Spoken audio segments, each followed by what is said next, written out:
Most of us can easily recognize and identify with the 5 most common senses that we typically utilize on a day-to-day basis. But the 6th sense is far more rare to tap into, and its origin even less understood. The 6th sense, described in relatable terms, is the ability to perceive something that is not normally accessible to the other 5 common senses. It is also called extrasensory perception, or ESP. Some examples of the 6th sense are intuition, telepathy, clairvoyance, precognition, and psychokinesis. And for this story, we'll focus on the first concept of those named, intuition. Intuition is akin to a superpower in that during a moment or situation of exposure to intense danger, the endorphins send specific signals to the brain that heighten perception and awareness.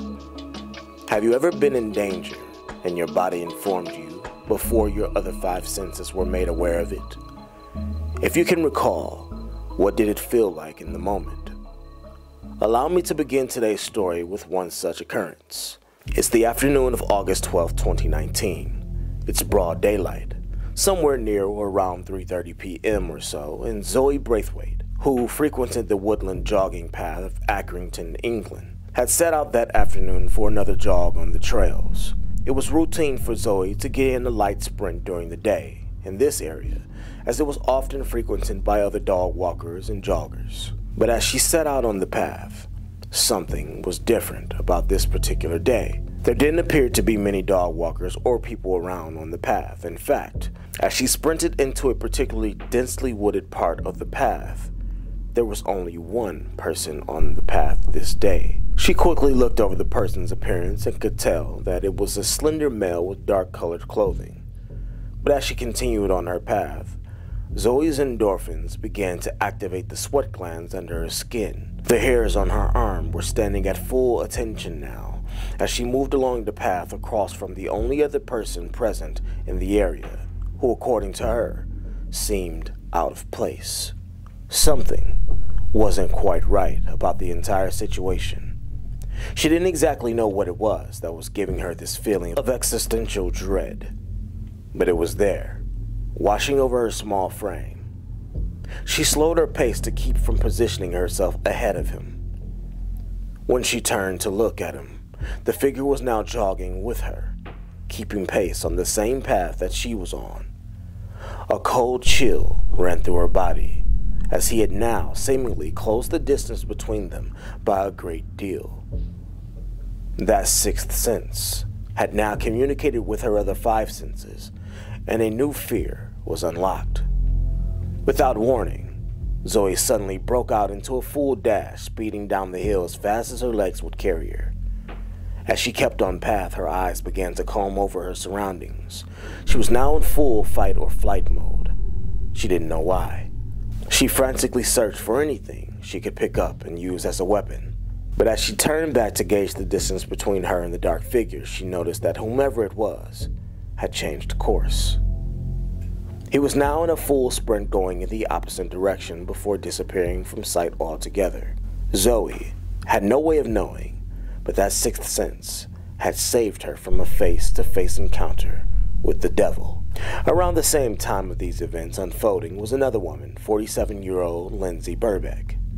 Lindsay, along with her daughter Sarah, spent the early part of the day shopping for college uniforms together, and around 3 p.m., Lindsay dropped Sarah off at home, where they arranged to meet up later that evening for tea. They say their goodbyes, and Sarah tells her she loves her before leaving.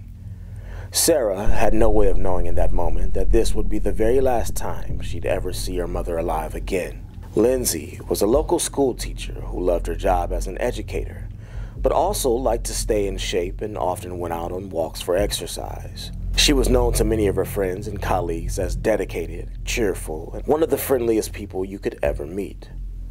Around 6 p.m. that evening, Sarah and her boyfriend arrive at her mom's home for dinner as they'd previously arranged. Sarah knocks on the door but receives no answer from the other side. Her mother's car is there parked outside.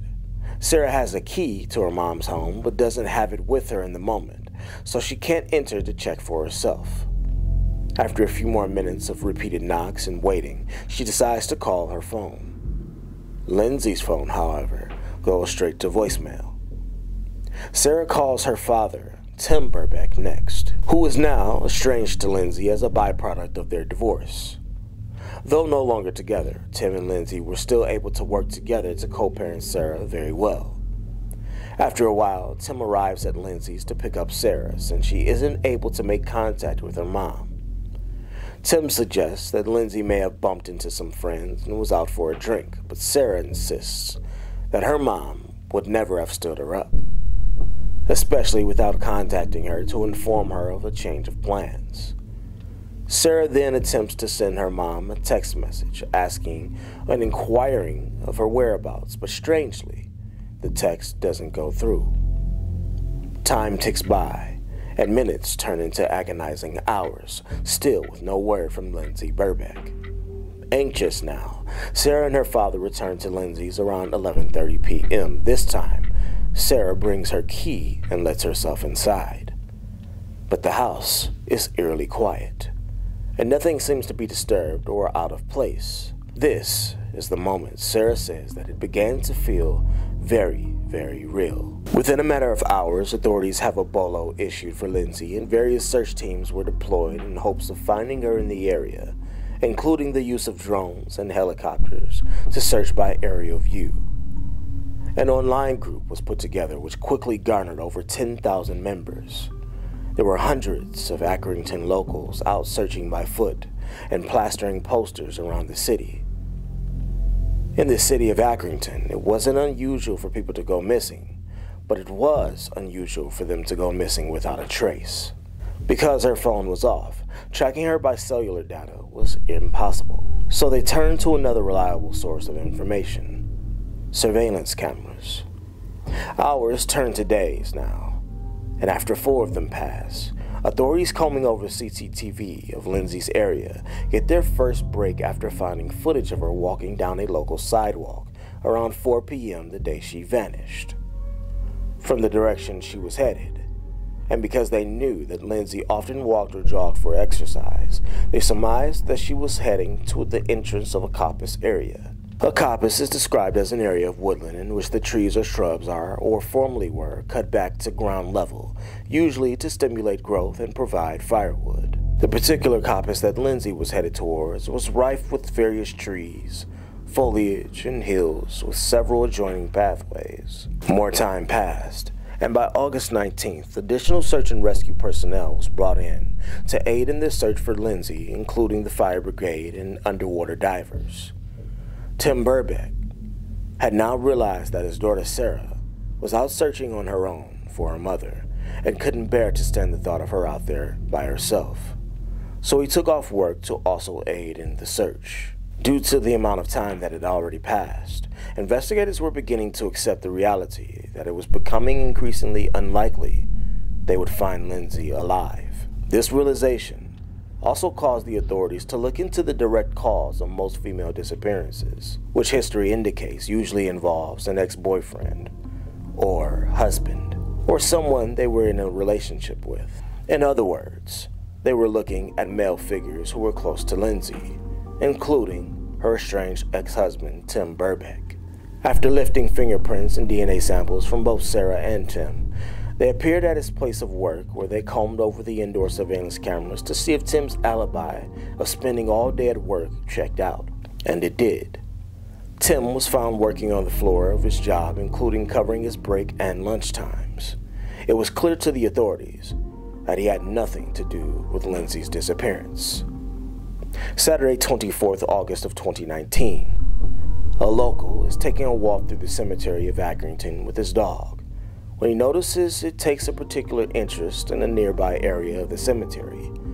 As he gets closer and approaches and begins to investigate what has his dog so intrigued, he's hit with a foul smell.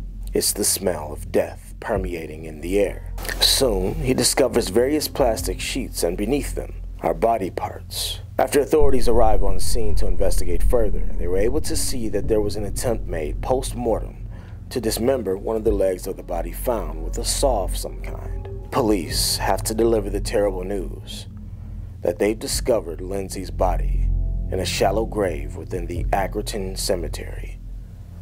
The body was nude and covered with several pounds of dirt collected from nearby. Because of the length of time that had already passed, investigators were unable to tell if there was some form of sexual assault that had taken place due to the level of decomposition Lindsay's body had been found in. After the news broke the airwaves, the entire community of Accrington was now on its heels. There was a creeping fear that began to envelop the locals, knowing that somewhere there was a killer among them. Though Lindsay's state of decomposition was advanced, the pathologist was still able to determine that her cause of death was severe trauma to her neck area, where it appeared that she may have been struck, kicked, or stomped, as well as some form of strangulation. Various articles of Lindsay's clothing was also found nearby, not far from where she was buried, as well as a pair of gloves and a saw. All of the evidence told authorities that this hadn't been the place where the murder had taken place. The grass found wrapped up within the plastic was completely different from the nearby grass in the area. The body had been transported to the cemetery, but how? A few of the locals noticed a blue trash bin within the cemetery that stood out to them as being out of place. And as investigators continued to review CCTV footage, they discovered some shocking video. That blue trash bin was discovered on camera being dragged through the local area by a young man with dark clothing. I think anyone would agree that it's not entirely normal to be dragging around a garbage bin through the city in the middle of the day. Authorities asked the family if they recognized the young man, but they do not. So they released the footage during tea time in England, a time when most of the locals are sitting in at home and tuning into the local broadcasts. And within hours, it pays off. A young gentleman contacts authorities and says that he recognizes the young man in the CCTV footage as a friend and claims he goes to the gym with him. He's able to give them a name. Price. It's around this same time that Zoe Braithwaite would come forward telling authorities of her close encounter with death on the Coppice Path the day Lindsay went missing. Though she was unable to identify the exact facial features of the figure, police wouldn't have to search much longer for a suspect. Soon thereafter, a couple shows up to the precinct, bringing their son in, revealing that he was in fact the person on video being blasted across the local news, though they're adamant that he had nothing to do with Lindsay's disappearance. It's the evening of August 27th when 16-year-old Rocky Marciano Price surrenders to the authorities accompanied by his parents. It was reported that Price had an IQ of just 65, citing that he had a very low intelligence and was previously diagnosed with autism, though there was no history of crime. During his daily life, he'd struggled to communicate effectively with others around him, including his family. After 2 days of questioning, Price claims that although he didn't have anything to do with the murder, he was guilty of burying the body. He claimed that he was approached by a random male walking the Coppice that day, who offered him a significant amount of money to transport and bury a body. Though highly unbelievable, investigators still spent time and resources trying to follow up on the news story that Price gave them, but ultimately found no evidence whatsoever that suggested that there was anyone else involved in Lindsay's murder. It's likely, on that day, once Price failed to kill his first initial target in Zoe Braithwaite, due to her awareness on the path that day, that he was determined not to make the same mistake twice.